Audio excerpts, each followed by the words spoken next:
इस भूमंडल पर मृत्यु लोक में जितने भी जीव इस संसार सागर में भटक रहे होंगे, शिव महापुराण की कथा सुनकर वो भी तर जाएंगे। ये अकेली बिंदुक को तारने वाली नहीं है। इस मृत्यु लोक में जो विराजमान, आज भी नियम है महाराज, श्राद्ध का भोजन टेबल पर नहीं कराया जाता। श्राद्ध का भोजन ब्राह्मण को कुर्सी पर बिठाकर नहीं कराया जाता। श्राद्ध का भोजन किसी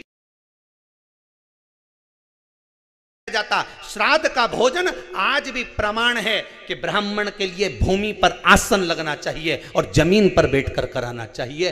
तब क्यों? क्योंकि इस भूमि पर बैठकर जब भोजन कराएंगे, इसी भूमि से ना जाने कितने पितृ गए, कितने तर्पण हुए, कितनी तिलांजलि हुई, इसी भूमि से, इस रज से, इस कण से ना जाने कितने जीव चल गए। अब लकड़ी पर या टेबल पर या कुर्सी पर बैठकर ब्राह्मण को भोजन कराने का प्रमाण नहीं है।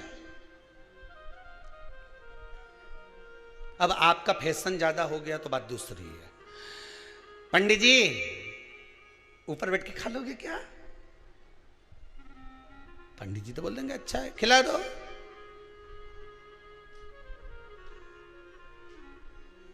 ऊपर बैठ के क्यों?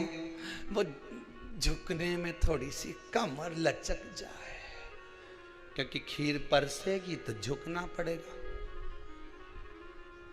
अब ब्राह्मण अगर भोजन करने आसन पर बैठेगा, तुम अगर थोड़ा झुककर परसोगी, ब्राह्मण के सम्मुख में आप थोड़ा सा भोजन कराते समय झुकोगी।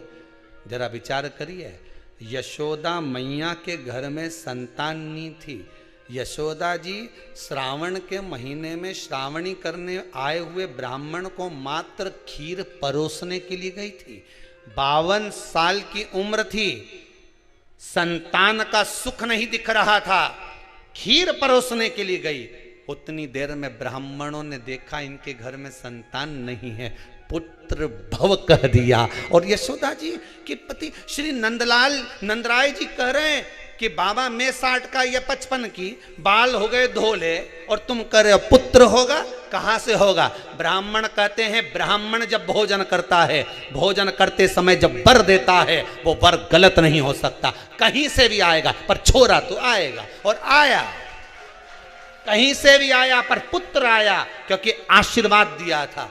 श्राद्ध पक्ष का भोजन टेबल पर नहीं, कुर्सी पर नहीं, श्राद्ध पक्ष का भोजन ब्राह्मण को आसन लगाकर जमीन पर कराना चाहिए,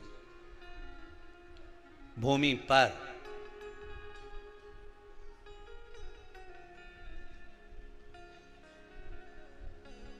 अब आजकल के ब्राह्मण भी थोड़े नीचे,